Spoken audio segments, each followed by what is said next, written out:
soir. Alors, quels sont, à cette heure-ci, s'il y en a d'ailleurs, les scénarios les plus courants qui sont en train de circuler dans les foyers américains et dans la presse américaine?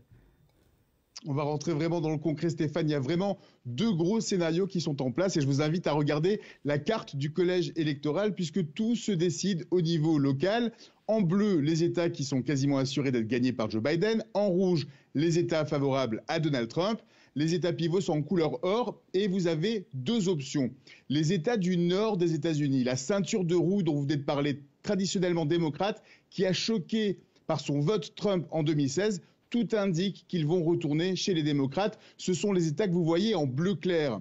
Les sondages sont bien au-delà des marges d'erreur des instituts, donc Biden devrait remporter ces trois États, Minnesota, Wisconsin et Michigan. Il reste tous les États du Sud, une autre ceinture, la ceinture biblique. Si Joe Biden remporte n'importe lequel de ces États, il remporte le suffrage. Prenez l'exemple de l'Arizona. 11 grands électeurs, ça monte Joe Biden à 270 voix du collège électoral. C'est le chiffre que vous allez entendre et réentendre toute la soirée et toute la nuit. Ça lui suffirait juste assez pour l'emporter. Même chose si Joe Biden remporte juste la Floride. Une grosse escarcelle qui l'amènerait bien au-delà du nombre de voix dont il a besoin. L'autre scénario complètement possible, parce que dans tous ces États du Sud, les deux candidats sont dans la plupart du temps des sondages au coude à coude, dans une égalité statistique. Alors donc imaginez que Donald Trump remporte tous ces États, c'est ce que vous voyez en rouge clair en ce moment, exactement comme il l'avait fait en 2016 face à Hillary Clinton, et que Biden continue de conserver son avantage sur les États du Nord.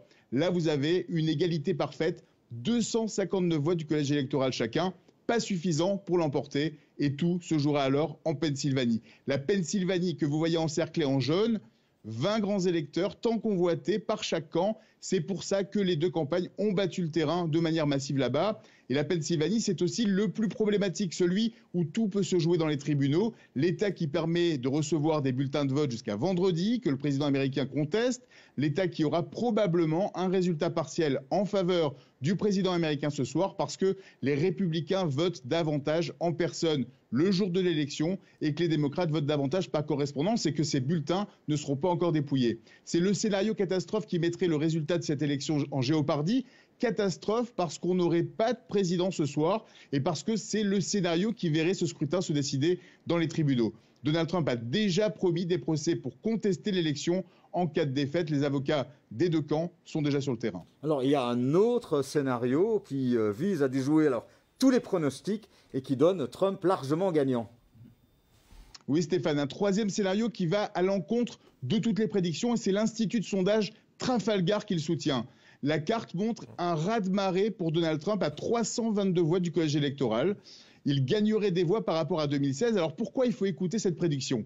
Parce que cet institut de sondage est le seul à avoir prédit la victoire de Donald Trump face à Hillary Clinton et avec beaucoup de justesse. La théorie, c'est qu'il y a un très grand nombre de ce qu'on appelle des électeurs pro-Trump timides, les shy Trumpers, qui n'osent pas répondre aux sondages honnêtement et qui vont voter pour le président américain.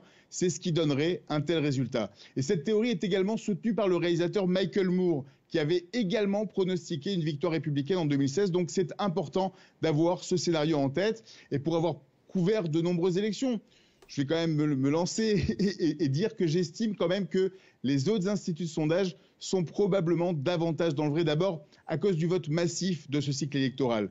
Malgré la pandémie, près de 100 millions d'Américains ont déjà voté anticipé. Les files d'attente depuis ce matin, moi j'ai pu constater quand même sur tous les médias américains, ils montrent un engouement encore important en Géorgie ou au Texas. Et entre le vote massif des jeunes, la mobilisation des Afro-Américains qui s'étaient abstenus en 2016, l'influence des seniors et leur opinion sur la gestion de la crise sanitaire, et l'avantage significatif dans les sondages avec une bien plus petite marge d'erreur, enfin une grosse marge d'erreur, mais surtout beaucoup moins d'indécis qu'il y a 4 ans. Ce sont tous ces éléments qui vont en faveur pour moi d'une victoire de Joe Biden. Alors je sais que vous apprécierez que je me lance dans une prédiction, Stéphane, mais c'est davantage une analyse qu'une prédiction. Oui, d'autant plus que les prédictions et les pronostics sont rarissimes, hein, on les trouve nulle part, on a beau gratter toute la presse américaine, on ne trouve pas le moindre pronostic ce matin. Au moins on en a un, merci en tout cas. Quels sont les États observés en premier? Quels sont les premiers indices qu'on aura au cours de cette soirée? Alors les États observés dès la première heure, après la fermeture des bureaux de vote, 19h, 19h30 sur la côte Est, 1h, 1h30 du matin à Bruxelles. C'est la Floride, la Géorgie et la Caroline du Nord. Pourquoi ? Parce que ces États comptent rapidement leurs bulletins. Ils ont déjà dépouillé tous les votes anticipés ou presque et vont pouvoir les annoncer dès la fermeture des bureaux de vote. Et ils comptent toujours avant la fin de la soirée électorale à 99% les votes du jour même. Donc s'ils tournent en faveur de Joe Biden, ça annonce une soirée très difficile pour le président américain. Sauf bien sûr si c'est un résultat hyper serré. Et là, il faudrait attendre 100% du compte et même du recompte. Ça nous ramène à l'an 2000. Mais un grand test sera également l'Ohio. On devra avoir les résultats rapidement puisqu'ils ont déjà comptabilisé le vote anticipé. Si Trump arrive à conserver tous ces États qu'il a gagnés en 2016, il doit continuer de se maintenir jusqu'au bout de la nuit. Au moment où nous prendrons l'antenne à 4h du matin pour la spéciale, l'Arizona aura tout juste fermé ses bureaux de vote. Et là aussi, ce sera un énorme test pour Donald Trump. Les résultats tomberont assez rapidement. Et si Biden l'emporte, ce sera, comme je vous le disais plus tôt, l'État qui pourrait bien faire tomber le président américain.